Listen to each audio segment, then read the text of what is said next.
Welcome everybody this evening. I hope everyone's having a wonderful summer and staying safe.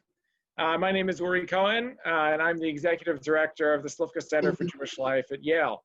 And together with Rabbi Jason Rubinstein, the Howard M. Holtzman Jewish Chaplain, I want to welcome everyone who's joined us tonight for this evening's Slifka Online Salon with Professor Eitan Hersh, entitled Political Hobbyism versus Political Power.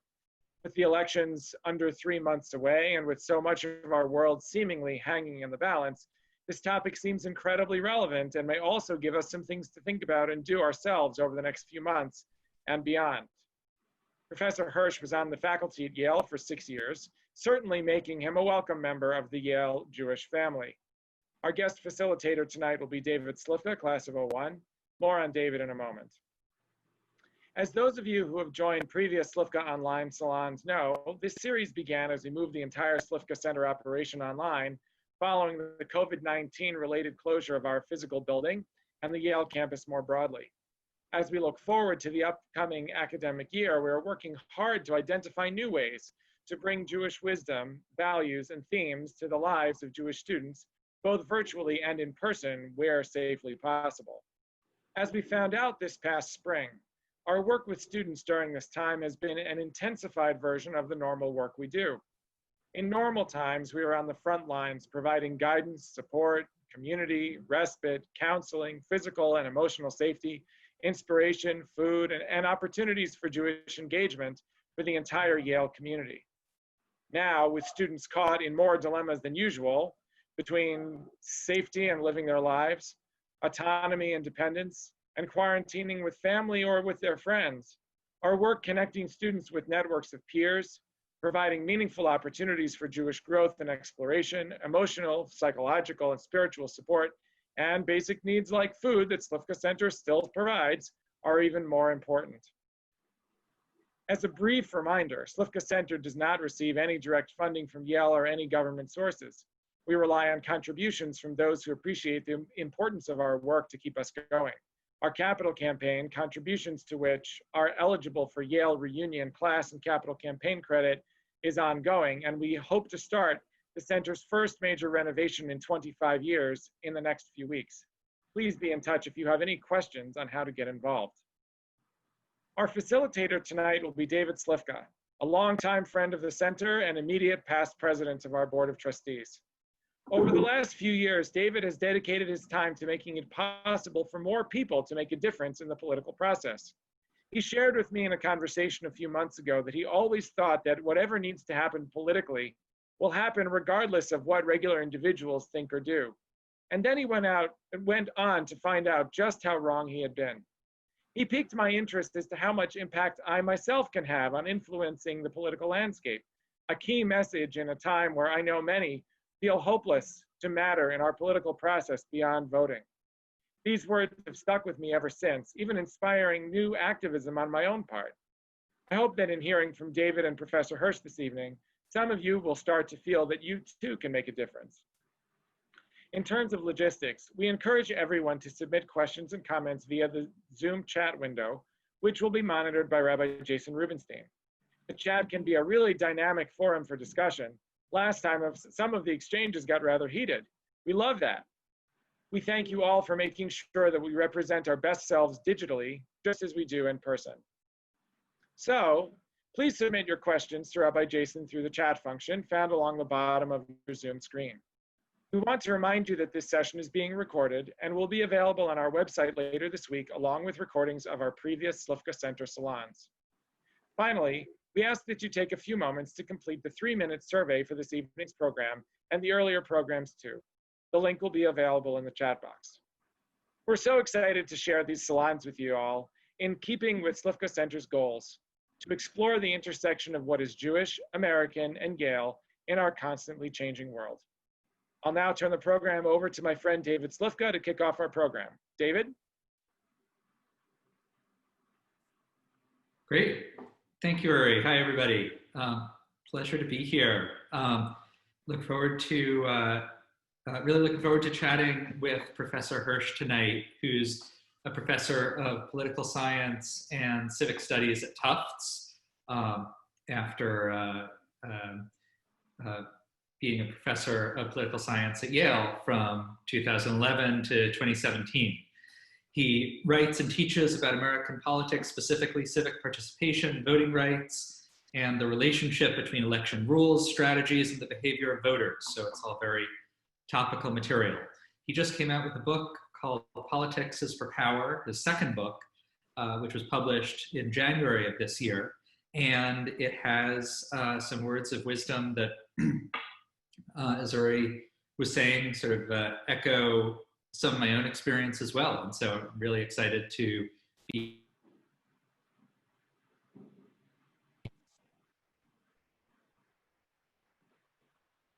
Am I on?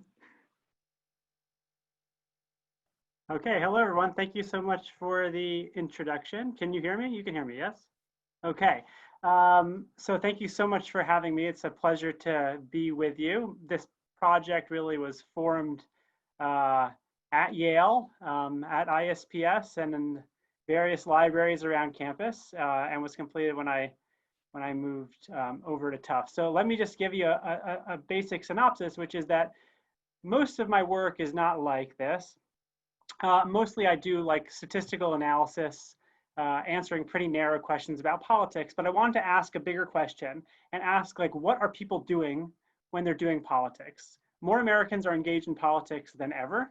More people are spending time on politics than ever. They're voting, they're talking about politics. What does that all amount to? And when I looked at evidence about this question, from everything from people's partisan attitudes, how they act as kind of partisan cheerleaders, to how they spend their time, I came up with a kind of disturbing conclusion. And that conclusion is that most of us really aren't doing politics at all.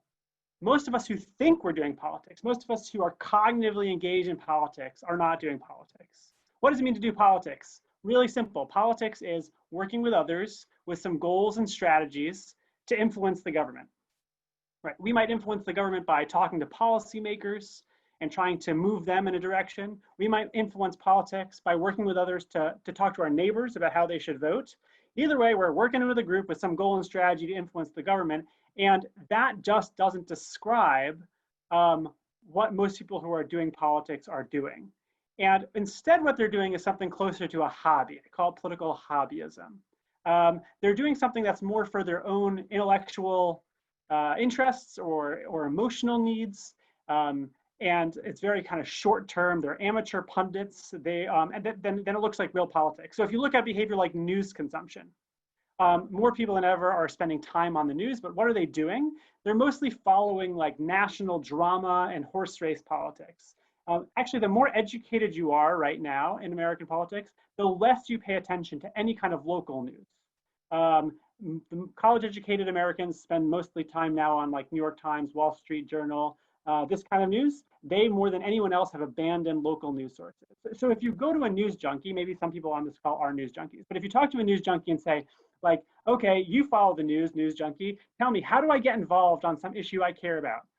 Maybe the issue is the environment, maybe it's economic development, maybe it's racial equality. The news junkie kind of blushes and says like, oh, I actually don't know how to get involved in politics. I don't know the first thing about like who to talk to in local government, how to get involved. I can tell you about the Mueller report though, and I can tell you about the impeachment trial. I can tell you about all sorts of stuff that's not really relevant to you getting involved in politics. If you look at voting, we kind of know this, but we all vote the most when it matters the least, right? So many of you will remember back to like 2008, very, very high turnout in Democratic states like Connecticut or Massachusetts, very high turnout. And then the moment that the Democrats took over control, control of the House, filibuster-proof control of the Senate, control of the presidency, Democrats just sat at home. So for Democrats, like say, look at 2010 was an important time to be involved in politics if you wanted to, say, enact the agenda of the Obama administration. Remember, the Obama campaign drove so many people into politics, but the moment that the Democrats had that administration, Democratic participation just collapsed in the 2010 election. It was terribly down in the 2014 election, right? The rise of the Tea Party. And of course, as soon as Trump's elected, the Tea Party mostly goes away. And now we have the resistance. And so we tend to vote not in local elections. We don't pay attention between presidential election years. And this is true even for people who are really cognitively engaged in politics and care a lot about it. If you look at the most common form of activism in politics today, which is petition signing, I looked with a colleague, we looked at every petition that was sent to the White House during the Obama years, and we classified them by topic. And what we learned is that if you add up all of the petitions that were about things like taxes or education, healthcare, parental leave, libraries, all those kinds of domestic issues, all of that amounted to about 5% of the petitions that went to the White House. 95% of the petitions were about small kind of nonsense issues. You know, the FDA should regulate premium cigars, or the White House should recognize Diaphragmatic Hernia Awareness Day. These are the kinds of petitions that generate enthusiasm, not big, important issues on either the left or the right. So if you look at one issue after one type of engagement after the other, it looks a lot like something that's serving our own gratifications, as opposed to like a strategy to get anything productively done, right? Then now that if you look at like the history of engagement, more people than ever in 2016 said they were interested in politics, that it was important, but actual engagement was well below historical averages. People who said they were deeply afraid of Donald Trump, fewer than like 3% of them said they did any kind of work for a campaign or a party. Most people who spend time every single day in news consumption belong to 0 organizations, attended 0 meetings in the last year to solve a community problem, have worked with others 0 times in the last year to do any kind of civic behavior.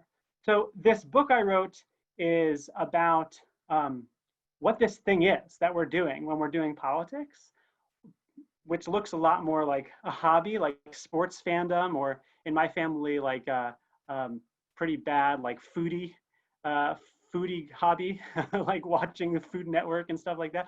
That's what politics looks like for most people. The book also explains why that's not good, why this is actually problematic. It makes us behave badly.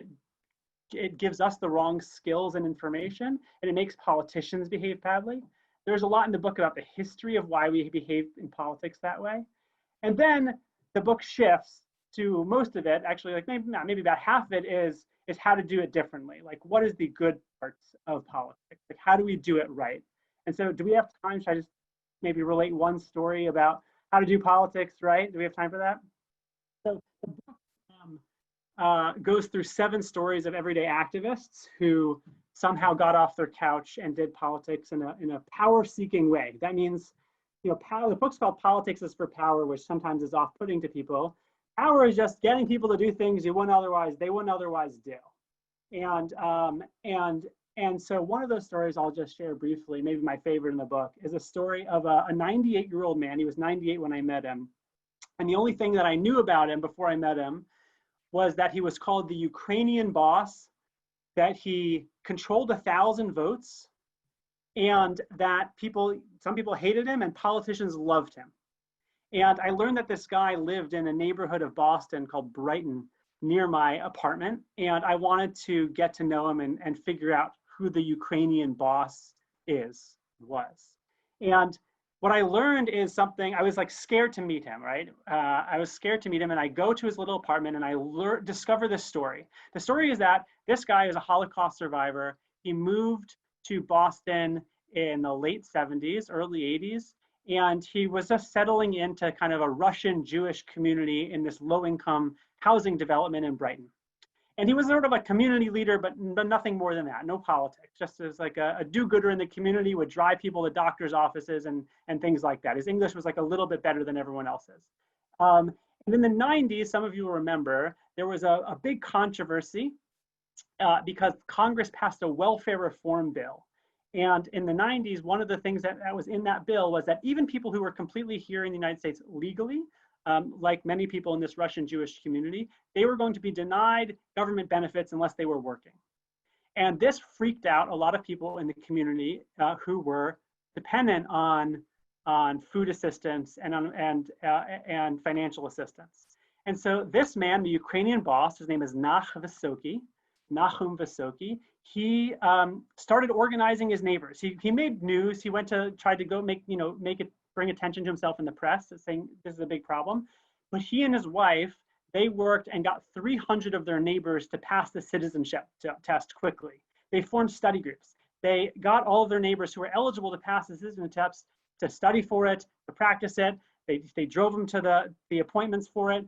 And pretty soon, he developed a very active citizen group in this old age home in Boston. And after that, he converted this energy to a get out the vote system. So every election, he would talk to politicians and talk to the community, and he and a committee would endorse some candidates, and then they would pass out sample ballots to their community. Pretty soon, this precinct had 3 times the voter turnout rate of all the precincts around it. Every politician in Boston knows this guy. They would drive him to get groceries. They would shovel his walk. The governor called him on his birthday. And he became kind of a local powerhouse. Everyone in this building and in this precinct and in government knew him. Basically, no one else knew who he was. And I'll say that the story really is about that in the book. But right after I finished the book and I was going to hand him a copy, I learned that just a few days shy of his 99th birthday, this man, Nach, passed away. And I went to his funeral in the Jewish funeral home in Brookline. And when someone who's 99 passes away, there's usually like not many friends left to be there. And there was maybe, 30 people or so from the Russian Jewish community there.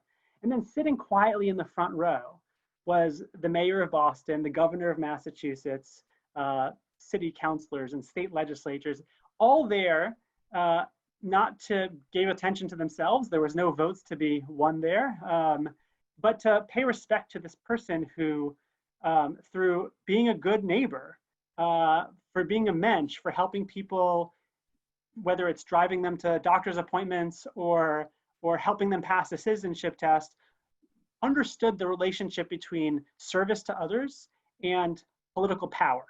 And that when you serve other people, you get political power, and you can use that political power, again, to serve the needs of your community.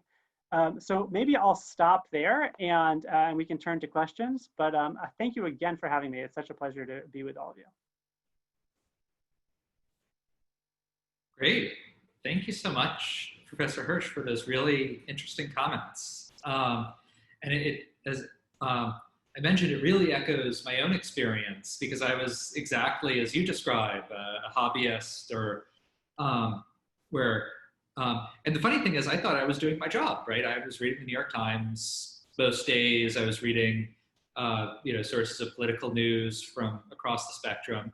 And exactly as you described, it turned out that as I realized once I actually started getting involved, that I was completely disconnected and certainly not having any impact, but also also had some incredible misunderstandings about political power, including that ordinary people can't really be involved. And so, it's a great segue to one of the questions from Madeline Stern, which is how she can convince people in blue states like Connecticut that their involvement matters. It's a great question. People in blue states sometimes think that if they're Democrats, they live in blue bubbles, that everyone around them thinks that way they do or votes the way they do. And if you ask Democrats or Republicans in any state, what are their core values? What issues matter most to them? The issues that matter most to them have so much to do at a state and local level. Democrats right now will say basically the environment is their number one issue. They might say racial equality is their number one issue. And there's a million things to do about those issues on the state and local level. There's regional transportation systems for the environment and housing density, and there's schooling and policing and so many things to do. But what happens is a lot of people think they only have the bandwidth for paying attention to the national, right? That's the big, so many people, they have to pay attention, they feel like, to every congressional hearing or thing that Trump says, as opposed to thinking, okay, like what can I do? What role could I possibly have on these big issues that I care about? And once you realize there's like a whole set of things you can do at the state and local level that matter a ton for the issues you care about, what happens then is a couple things. For a lot of people, they realize, oh no, like I'm going to have to argue with my neighbors about this. You know, that actually at a local level, not everyone's on the same page as me. You know, I might think, just to give a local example, you know, I might think I want to work on bicycle lanes. Okay, and then I think that's a great idea for the environment. And then I learned from local businesses that like they really don't want the bicycle lanes to take up parking spots that serve the local businesses. And all of a sudden you have a conflict that's not my side is good and smart and the other side is evil and stupid, but you have, okay, we have to actually navigate between reasonable differences of opinions and how do we get there? So I think that there's tons of stuff to do locally. The biggest thing is to realize you don't live in a bubble. The next biggest thing to do is to figure out a topic and a vehicle, like an organization that gets you a way in. And I think the last thing is to realize that like when you're involved at the state or local level, you just can't make your opponents to be you know, distant enemies who you hate. You don't have that privilege. You actually have to engage in real politics, which is moving people. Either moving people by outvoting other people who are who you disagree with, or by swaying some people to your side. Makes a lot of sense. Yeah, and you know, something else that I learned when I got involved, I always lived in New York State, and discovered after 2016 that in fact for decades, New York State had been essentially, or a lot of important legislation in New York had been essentially blocked by Republicans in the state legislature because of various deals that had been made among legislators. And it was the wave of grassroots energy in 2017 and 18 that brought about tremendous change in the state. And so it can, right, as New York's really, I mean, the state Senate's a really example of a few votes, not really very many votes at all, making a massive difference in what a legislature can do. Yeah, do you maybe share a bit more about that? Because it speaks to some other questions as well, actually. You might know the details more than I do. I mean, I just know that the state Senate was closely held and a couple of turned seats, not won by not very many votes, switched control of the state Senate. I mean, you also see, I think in New York, I mean, this is true everywhere, but you know, New York's about to New York City, I guess, with the state is about to do this big, what's it called, congestion pricing change. That sounds like maybe a small and boring thing. It's going to have a huge impact, and it's a really a big deal. And it took a lot of work from activists saying this is an important issue to business leaders at the city and state level saying, hey, we actually support this and we want it to happen because it's good for our employees and it's good for our customers. And it took a lot of people to make that happen, but it's a big deal. Yeah.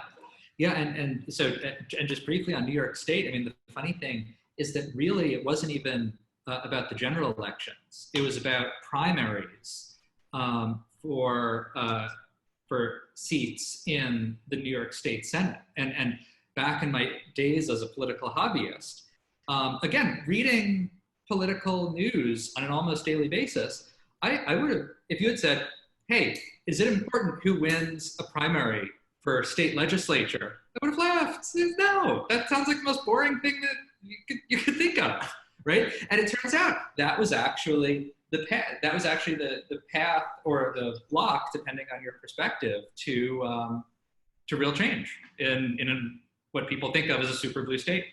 Yeah, I'll just point out that there's a big partisan difference on this front. That on the left, from an ordinary citizen to the biggest philanthropists on the left, there is a real kind of national focus and short-termism issue. So, if I sometimes put this to audience, like could you imagine, helping a young person fresh out of law school run for a local judge position, thinking that maybe in 30 years this person could be on the Supreme Court? And a lot of people think like, I would never, a local judge position, like how parochial, how stupid. But that's the path to losing for a very long time if you're not willing to plant those seeds and invest. And we see the political right has done very, very good institution building. My former colleague at Yale, one of the treasures of Yale, Jacob Hacker, has written a lot about this, about groups like ALEC, which supports Republicans to do state legislative policy in legislatures. That does groups that do really parochial stuff, like local judge races. And the left really doesn't have anything quite like that. And it's not for lack of money; it's for lack of willingness to put in a long-term effort. And I think that goes all the way down to ordinary citizens who, again, particularly in the kind of well-educated left, tend to not get beyond national focused news. That's so interesting. What do you have any thoughts on where that difference comes from between the right and the left? I mean, one is like a sort of a version of NIMBYism, right? Which is that on the left, people have very strong positions on big domestic issues like the environment or healthcare or whatever, but let's just say they have inconsistent views on those when it comes to their own backyard, right? So I think about Massachusetts, right?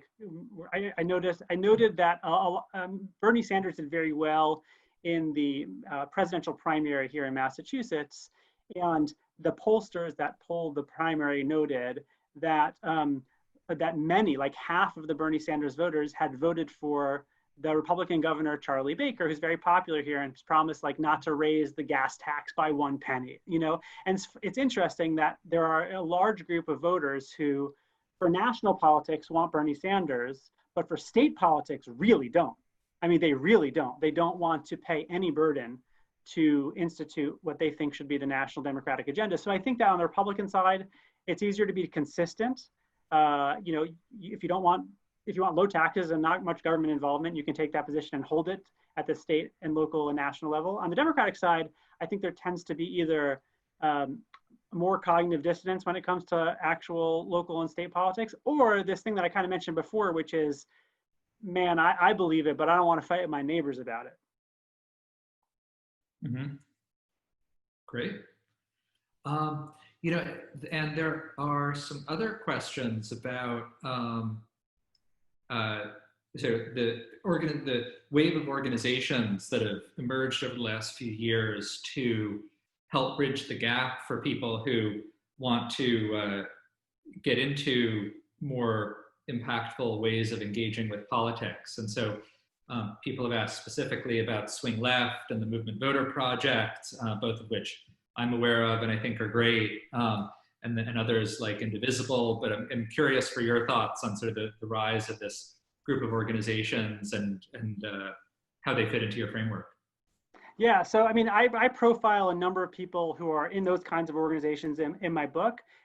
These kinds of organizations, the post-Trump pop-up groups, they range really dramatically, even ones that are in the same bin, like an Indivisible group in New Haven might look really different than the one in the next town, than in Hamden. The one in Brookline, where I live now in Massachusetts, looks really different than the one in Cambridge. And by looks different, I mean they do different things. One, it might be more protest oriented, and one might be more legislative oriented, and one might everyone might be under 25 years old, and one might be everyone's over 75 years old. They really vary quite a lot in their mission and their focus. What I would say,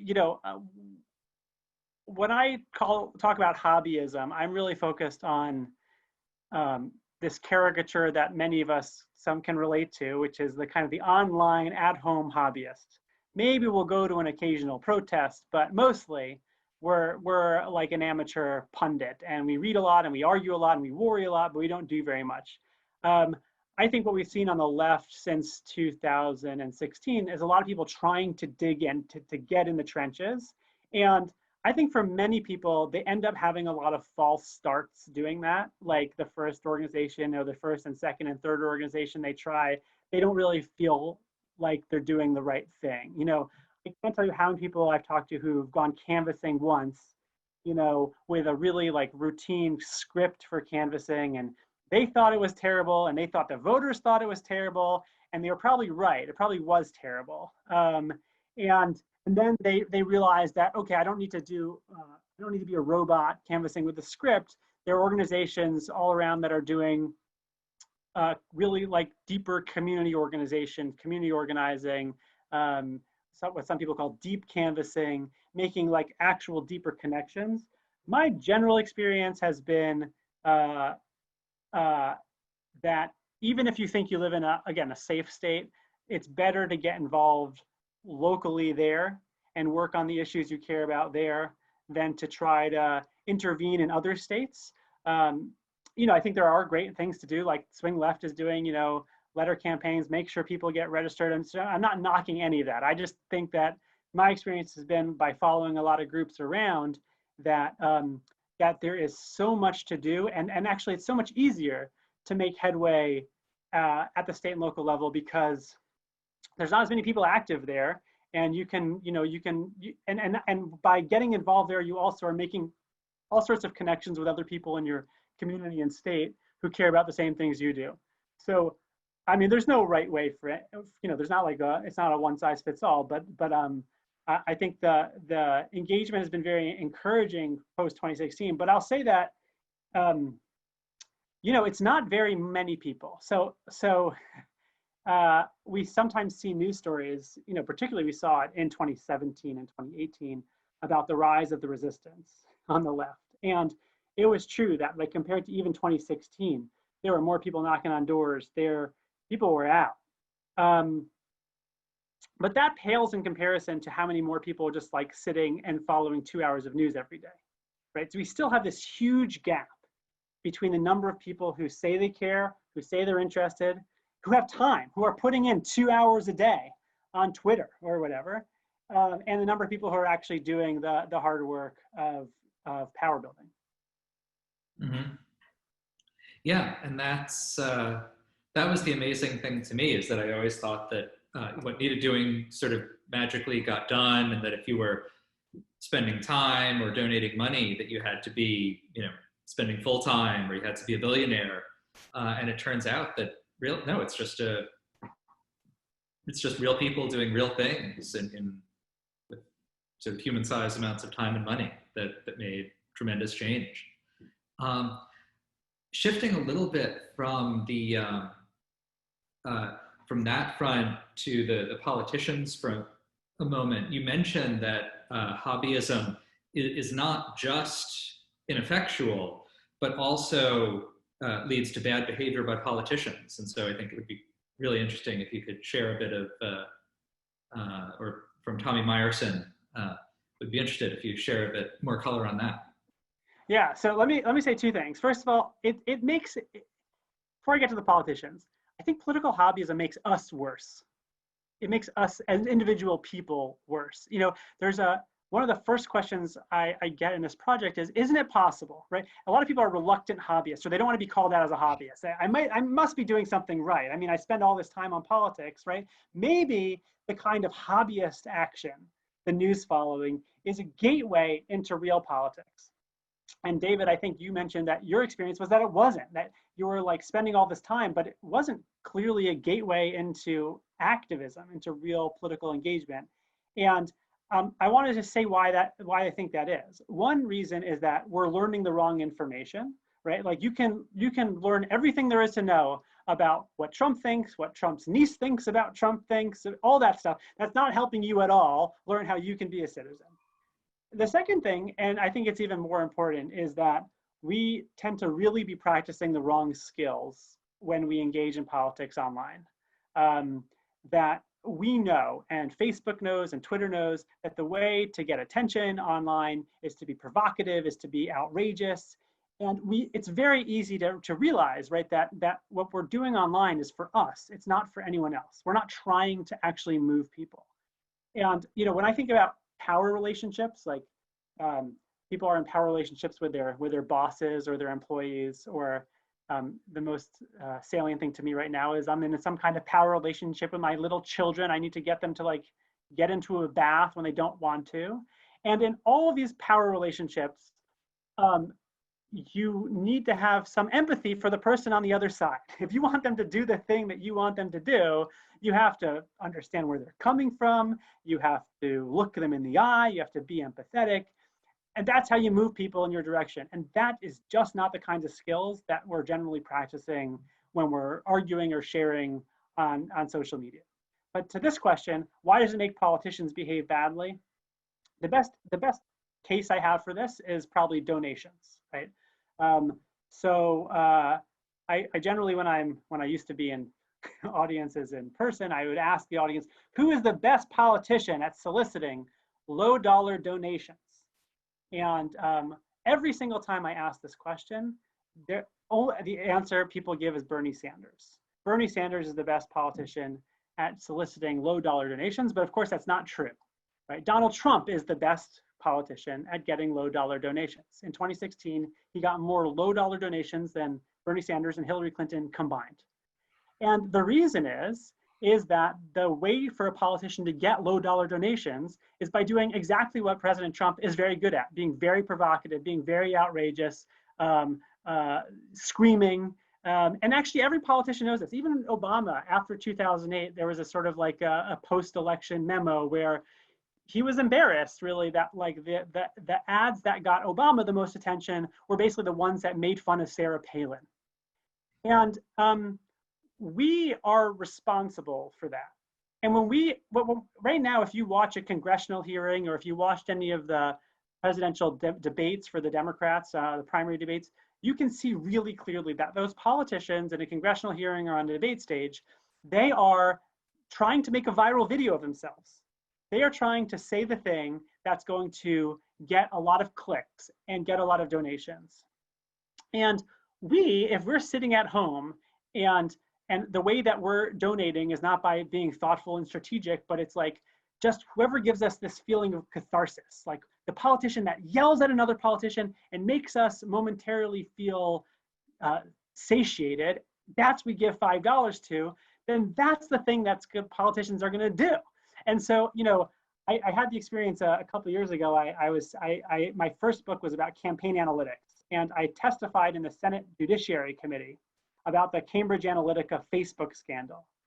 And I had this interesting conversation with the attorneys from the Judiciary Committee. I said, thanks for asking me, no thank you. These committee hearings are like a circus, especially the Judiciary Committee. If you know the Senate, every kind of talker in the Senate is on the Judiciary Committee. And the attorney's reaction was so interesting. They said, it's true, the actual event of a hearing is a circus. But before you appear before the Senate committee, you will hand us like a 10-page report about your findings, and the lawyers are going to take that seriously. So just put up with the circus. Do you mind? Just put up with it, and like we'll still learn from you.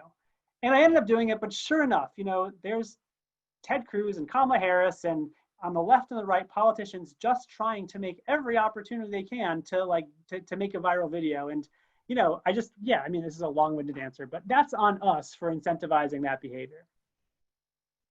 That makes a lot of sense. That we should, right? And ideally, of course, politics would just be the process as you described, of neighbors sitting down with each other and reasoning and finding the common ground.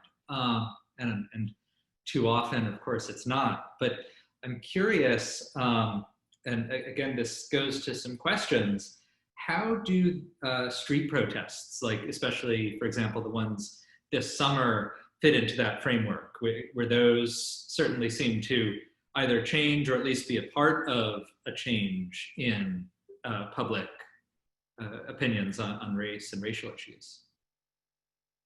Yeah, by the way, I should say before I get into that, it's not all neighbors should be best friends with neighbors. Sometimes the real work you have to do is not across the aisle, but it's getting people on your side to get out the vote.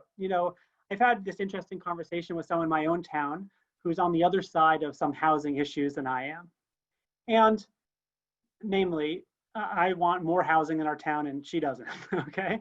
And maybe I can convince her and maybe she can convince me, but that's not the only solution. The other solution is for me to bring more voters to vote in a local election than she can. And none of that is needs to be contentious. It's not mean. It's not. It's democracy, right? I can just get more people to the vote than she can if we can't reach some kind of our sides in this dispute can't reach agreement.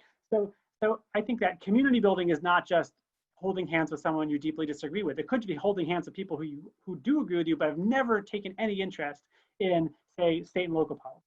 Okay, something like Black Lives Matter. You know, I've actually, from the moment I started writing about political hobbyism, I use Black Lives Matter as an example of a movement that is not hobbyistic. And that's because primarily, certainly at the beginning, but still now, there are very specific concrete goals that this movement has, namely police reform. It's not an all-encompassing, it's not a march for science or a women's march or an impeach Donald Trump movement. It's, we want these specific things happening in our communities to protect people's lives. And so that has, I think, the makings of a very, very good, of a good movement. Now, I think a lot of people who went to, if maybe some people on this meeting went to a Black Lives Matter protest. And my guess is at the protest that you went to, someone came up and spoke and said, we don't just need you here today.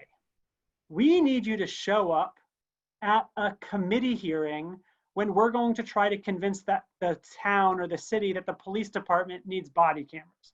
We don't need you just here right now. We need you to be on our side when we try to make sure the police department in our community, when there's a dispute between a citizen and a police officer, it's not another police officer that oversees that dispute, but an independent person. And so I think a lot of people probably had this experience who went to a march. They heard something like that. And so the question of whether this is hobbyism or not is a question that I want to put to you if you were someone who went to a march like that. Did you go to the march and that was the end of it? Or was the march an opportunity for you to really get more involved in that issue if that's an issue you care about? Did you go and take that next step? Did you learn about the issues and show up to a virtual city council meeting or whatever it was to take a step from just showcasing support to taking an action? And so, you know, in this book, I've tried to have a back and forth with the reader, right? It's not like, I'm not going to tell you what's hobbyism and not, but I want you to look in the mirror and say, like, is the way I just did that, like, maybe for some people on this call, like, that exactly fits them. Yes, they went to a Black Lives Matter protest. Yes, someone told them to get involved, and no, they didn't. And maybe that's the moment we say, okay, then where I ended my engagement was not enough. Or maybe it was enough in that you didn't really care about it more than that. You know, maybe that was the extent of your interest in the issue. But I kind of want that to be a point of self-reflection as opposed to judgment, because, you know, all of us have, I think, we have to make decisions about how we spend our time all the time, and what issues we care about and how to be involved. But, you know, I too often, I think these protest movements are, that instead of being an opportunity for recruitment or further development, they become the end in themselves. And it's really kind of, the point of it ends up being just catharsis for participants. Mm-hmm. Right, because, you know, contrary to my beliefs before getting more involved, there isn't, that the mechanism by which protests lead to change is not magical. It's not that protests, you know, in and of themselves achieve anything. And so maybe, do you want to talk a bit about what that mechanism is and how it involves real people? Yeah, you know, I actually, like, both before I wrote this book and to this day, like, I don't feel like I'm a protest guy. Like, I don't like protests. I don't like being in protests. And one of the people I follow in the book, her name is Angela, and she is a remarkable organizer in rural Pennsylvania. She's a Democrat in a place that's like a 30 points Trump area. And she taught me a lot about protests because she had this amazing, an unusual experience. She previously had lived in Wisconsin and was part of a labor union that had been fighting Scott Walker, who was the governor of Wisconsin. He was pushing this bill that the unions were against. And Angela was involved in it. She really cared about it. And there was protest every day. And she had this realization as protests in Wisconsin translated into vote getting, that so many people who were doing the protests weren't showing up to get out the vote. And she realized that, like, you know, carrying signs around, that's not going to do it. You really need long-term organizing. Okay, so she moves to Pennsylvania, rural Pennsylvania. Trump's elected, and she wants to do it. And she feels two things, right? On the one hand, she thinks a lot of the protests happening after Trump is just a show. It's not going to translate into real power building. On the other hand, in a place this is Greensburg, Pennsylvania, in Westmoreland County, for those who are familiar, there wasn't an easy way to find other supporters. So she and her group would protest regularly as a form of recruitment. So they would protest in order for other people who might, you know, be hidden liberals in this town to find them and get them signed up. And they grew an organization that way. And so, you know, for some people, a Black Lives Matter protest is just like this. You show up and then you talk to someone and that someone gets you to do more. That is the point of a lot of protests, recruitment. There are other protests that the point is not recruitment, but it's to draw attention to an issue that no one's drawing attention to. There's a protest as threats, like we are going to not let airplanes fly unless you yield on your Muslim ban, President Trump, this kind of thing. But an awful lot of protests, particularly from the point of view of the participant as opposed to the organizers, is just pure catharsis. It's like, I'm going to put a lot of effort, spend a whole day, if it's a nice day, if it's a weekend day, to go show up in a protest to make me feel a sense of camaraderie with other people, to make me feel like, you know, I'm in this sea of people who agree with me, and it feels really good. And that is the point. And when that's the point, then the protest is maybe strategic for the organizer, but it's not strategic for you. For you, it's fun. Great. This is Jason Rubenstein. I wanted to share a story and ask a question about recruiting based on an experience that happened exactly 2 hours and 51 minutes ago. So for folks who are not living in New Haven, our status here is the governor has mandated that schools be in person. The local Board of Education voted last week that schools will open only virtually. And a group of parents has now started a petition to the governor to overturn the school board's decision. And tonight at 6, there was a Board of Education meeting on Zoom, which my wife and I attended. And it was orders of magnitude more satisfying and fulfilling than doom scrolling my Twitter feed, which I do a lot. And so I just wanted to report that of like, it really works. Like, I don't do a lot of political participation, but I was like, this is great. People said interesting, thoughtful things, and I was proud to share a town with them. It was, I don't know what the Board of Education is going to decide, but I guess I wanted to ask Professor Hersh, if I have a feeling, and as a rabbi, I know you grew up deeply involved in Jewish community, that there's like, I just felt like, oh, I'm missing out for not doing this. My life is impoverished for not participating in this way. And I just wonder if you feel like that can be an effective recruiting pitch. Like, you'll be a happier person who'll feel more in real relationship. And if that's the case, why aren't people making that like kind of smart, rational choice to be involved and have these real relationships if they in fact are more compelling than our Twitter feeds? Yeah, I mean, I think it's a very good question. And it's interesting that from the moment I decided I was going to find people like the Ukrainian Boss in Brighton and Angela in Pennsylvania, and started spending time with organizers, which has never been part of my, you know, research or personal life before, I quickly realized that it's that political communities are not that different from religious communities. as Rabbi Rubenstein knows, my family is, I'm the only non-rabbi in my family, and very involved in Jewish life. And, you know, a monthly meeting for a community organization feels a lot like church or synagogue with Kiddush at the end, you know, and the community meetings in a lot of places are not just for political goals, of course, but they are really for serving the material needs of their neighbors, the mental health needs of their neighbors. You know, I've been to monthly meetings of groups where, you know, someone stands up and said, you know, he wanted to let people know that he was going through a real rough patch mental health wise and had even contemplated suicide. And this group that he was part of kept him going, and people called him and checked in on him. And the community served all of the ways that a religious community serves, and builds upon the strength of other people. And what can I say? I mean, Rabbi, why don't more people go to shul on Saturday or keep Shabbat? I mean, it's better, isn't it?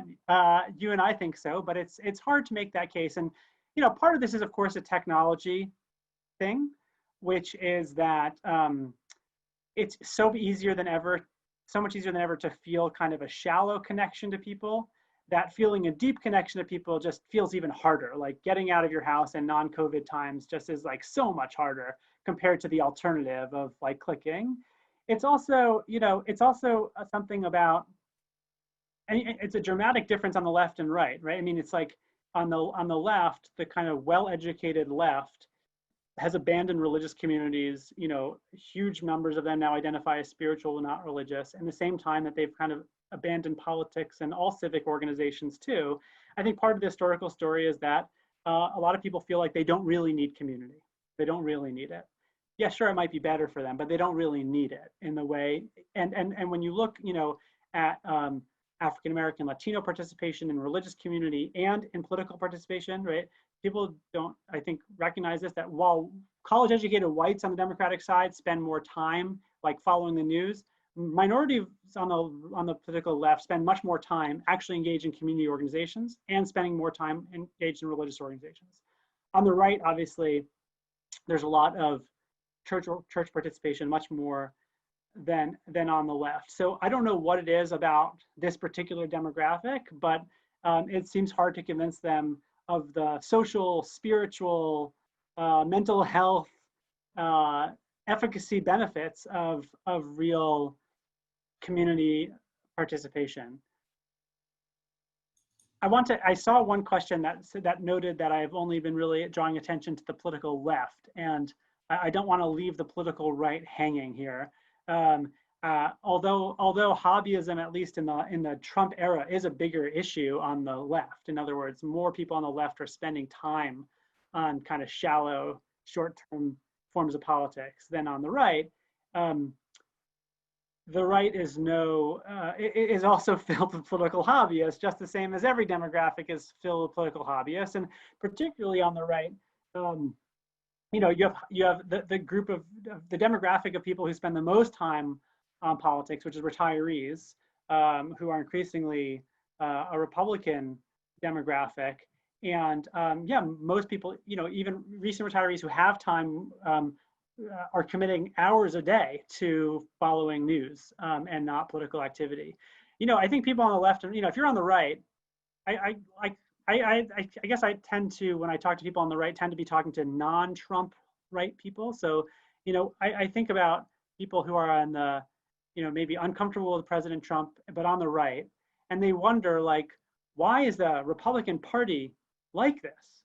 You know, if I went to a Republican Party meeting, it'd be full of people who are very extreme. Well, Democrats, by the way, say the same thing, like, ugh, you know, I went to a Democratic committee meeting and you wouldn't believe it. They're all like, you know, super left-wing people. And of course the answer is like, because you're not there. That's why.